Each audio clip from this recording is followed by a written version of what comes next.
നമസ്കാരം. മറ്റു വാർത്തയിലേക്ക് സ്വാഗതം. ഉൽക്കകളെക്കുറിച്ച് നമ്മളൊക്കെ സ്കൂൾ വിദ്യാഭ്യാസ കാലത്ത് പഠിച്ചിട്ടുണ്ടാവും. പക്ഷേ അതൊക്കെ കഥകൾ പോലെ മാത്രമായിരിക്കും നമ്മളിൽ പലരും അതിനെ കണ്ടിട്ടുണ്ടാവുക.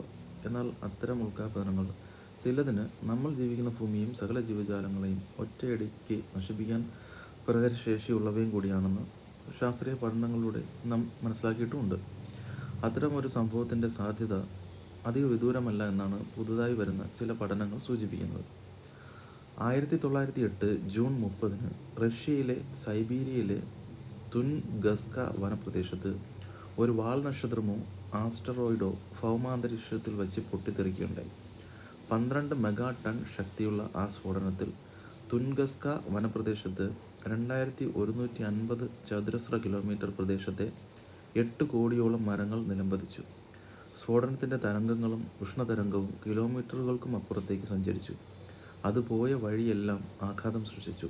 ഉൽക്കാപതനത്തിൻ്റെ ആഘാതം എത്രത്തോളം ഉണ്ടായേക്കാമെന്നതിൻ്റെ തെളിവാണ് ഈ സംഭവം.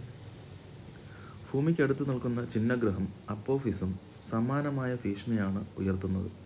370 മീറ്റർ വ്യാസമുള്ള അപ്പോഫിസ് ദശാബ്ദങ്ങൾക്കുള്ളിൽ ഭൂമിയിൽ പതിച്ചേക്കുമെന്നാണ് ബഹിരാകാശ ശാസ്ത്രജ്ഞരുടെ പ്രവചനം. 2029 ഏപ്രിൽ 13 അപ്പോഫിസ് ഭൂമിക്കരികിലൂടെ കടന്നുപോകും. പിന്നീട് വീണ്ടും 2036 കടന്നുപോകും. ഒരു ചിഹ്നഗ്രഹം ഭൂമിയിൽ പതിച്ചാൽ അത് ഭൂമിയിലെ സർവ്വചരാചങ്ങളുടെയും നാശനത്തിന് കാരണമാവുമെന്ന് പറയുകയാണ് നമ്മുടെ ISRO മേധാവി എസ് സോമനാഥ്. 70 വയസ്സും 80 വയസ്സും വരെയുള്ള നമ്മുടെ ജീവിതകാലത്ത് നമ്മൾ അത്തരം ഒരു ദുരന്തം കാണാനിടയില്ലാത്തതിനാലാണ് നമ്മളതിനെ നിസ്സാരമായി കാണുന്നത്. ലോകത്തിൻ്റെയും പ്രപഞ്ചത്തിൻ്റെയും ചരിത്രത്തിൽ ചിഹ്നഗ്രഹങ്ങൾ ഗ്രഹങ്ങളോട് അടക്കുന്നത് അതിൻ്റെ സ്വാധീനവുമെല്ലാം പതിവായി സംഭവിക്കുന്നതാണ്. വ്യാഴത്തിൽ ഷുമേക്കർ ലെവി എന്ന വാൽനക്ഷത്രം വന്നിരിക്കുന്നത് ഞാൻ കണ്ടിട്ടുണ്ട്.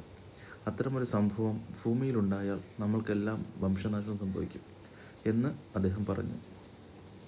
യഥാർത്ഥമായ സാധ്യതകളാണുള്ളവ. നമ്മൾ സ്വയം തയ്യാറാവേണ്ടതുണ്ട്. നമ്മുടെ ഭൂമിക്ക് അത് സംഭവിക്കരുത്.